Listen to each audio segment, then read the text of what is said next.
Վերջապես ես եկել եմ պատմելու, թե ինչու եմ հայտնվել ամբասայլակի վրա։ 2011 թվականին ինձ հետ կատարվեց ոսկրային վիրահատություն, որի արդյունքում ես հայտնվեցի ամբասայլակի վրա։ Չնայած նրան, որ բժիշկները ասում էին, որ ես կքայլեմ առանց որևէ մեկի օգնության եւ առանց որևէ սարքերի, եղավ ճիշտ հակառակը։ Բժիշկը վիրահատությունից հետո ասաց, որ ես մեկ ամիս շարունակ կտեղաշարժվեմ ամբասայլակով,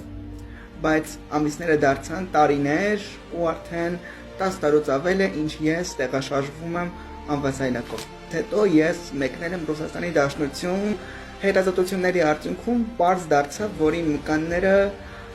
լիարժեք առողջ չեն եւ ես կարող եմ ապաքինվել եւ կրկին քայլել։ Պարզվեց, որ այն վիրահատությունը, որը որ արվել է ինձ հետ, դա լիցենզավորված չէ եւ դեռ փորձարկման փուլում է։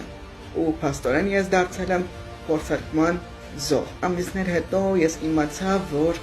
վիրահատության ժամանակ կատարված զեթաձև կտրվածքի արդյունքում է, որ ես ու իմ նման շատերը դարձել ենք հաշմանդամ։ Հետևիր ինձ, որպեսզի միասին անցնենք այս ճանապարհը։